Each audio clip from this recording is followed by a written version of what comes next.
sudah cukup senior, tapi dia mengatakan bahwa ada yang salah di hidup saya gitu. Karena hidup saya sekarang tidak nyaman, setelah pensiun buka restoran tapi malah tutup gitu ya, sudah 2 tahun, sudah susah untuk berkembang.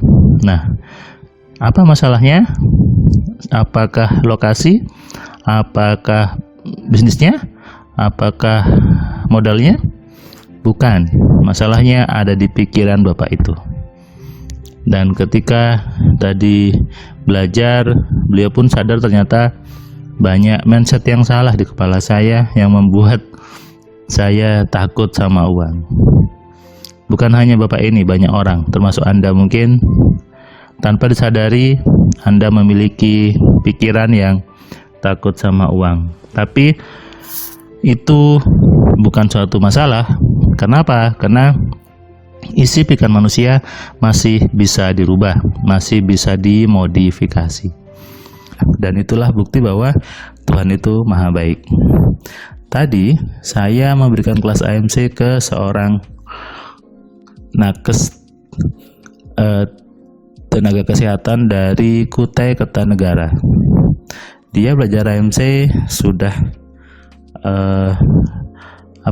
dia sudah lama menonton video di Cahaya Kehidupan dan sudah baca modulnya karena sampai duluan, dan dia cerita bahwa ketika dia mencoba membaca modulnya dia sudah terapkan dan dia sudah merasakan hasilnya bahwa memang ilmu MC ini ajaib. Dia coba untuk geser hujan, dia coba untuk nego dengan atasannya, dia coba untuk menjualkan barang temannya dan semuanya terjadi.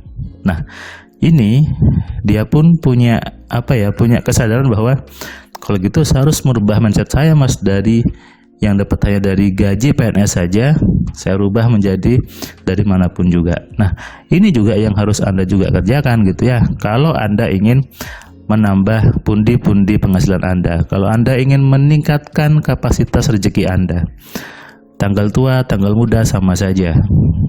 Bukan harus dikeluhkan, bukan harus disesali, bukan harus ngomel-ngomel, tapi harus dengan pemikiran-pemikiran yang baik, dengan sikap-sikap yang positif, sehingga Tuhan pun memberikan Anda kebaikan. Tuhan pun mengalirkan rezeki dari arah yang tidak disangka-sangka. Banyak orang yang seneng rumit dulu, banyak orang yang suka ruwet dulu.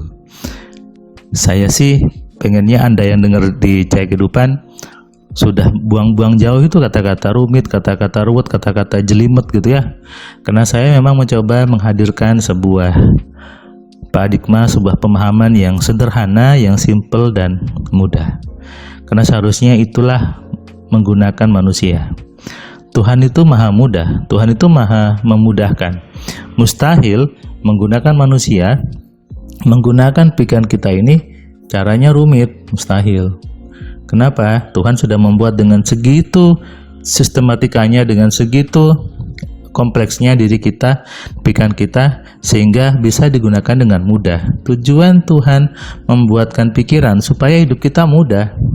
Tapi kalau belajar pikiran, belajar tentang hidup itu jelimet, ruwet, bin muter-muter, Anda salah.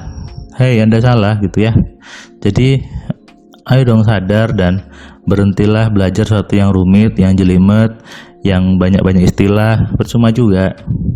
Tuhan itu memberikan tugas untuk berpikir, tapi tidak pernah ada orang yang mengajarkan bagaimana berpikir itu, Mas. Nah, baru ketika saya menemukan Cahaya Kehidupan, menemukan nama Mas Firman, menemukan semua artikel punya Mas Firman, saya klik, saya nyambung bahwa ini yang saya cari, berpikir. Kenapa? Dia penasaran ketika setiap dia bertanya ke teman-teman ustadz, ke teman-teman kiai, ketika berpikir tuh gimana, dia masa tidak dapat jawabannya. Padahal di Al-Quran sudah banyak ayat yang menyuruh kita untuk berpikir. Ketika Mas ini dengar Cahaya Kehidupan, baca tulisan saya di blog, di majalah Sugesti, dia nyambung dan ini yang saya cari. Ketika tadi dia belajar, dia pun akhirnya sadar bahwa berarti betul bahwa Allah itu menyuruh kita berpikir supaya bisa mengenali kekuasaannya, supaya sadar bahwa Allah itu baik. Dan harusnya kita melihat dengan dua mata, jangan hanya satu mata ya. Lihatlah dari sudut pandang yang lebar, lihatlah dari berbagai sisi, sehingga apapun kejadiannya, apapun peristiwanya bisa kita maknai dengan hal yang positif. Sehingga jangan buru-buru marah-marah, jangan buru-buru bersikap anarkis, jangan buru-buru mengatakan negatif hanya karena Anda digiring oleh sebuah informasi, Anda digiring oleh ada pihak-pihak yang menggiring Anda untuk melihat dari satu sisi saja, melihat dari satu mata saja. Hati-hati, harus diimbangi dengan pemahaman yang juga senior, dengan pemahaman yang dewasa, sehingga tidak terkesan anak-anak. Tentu kita sering melihat banyak orang tua sikapnya seperti anak-anak, sedikit-sedikit marahan, sedikit-sedikit ngambek, sedikit-sedikit sensitif dengan orang, dikit-dikit marah, dikit-dikit ngambek. Itu sama dengan anak-anak. Artinya apa? Usianya bertambah, fisiknya berkembang, tapi ilmunya masih ilmu TK, ilmu SD.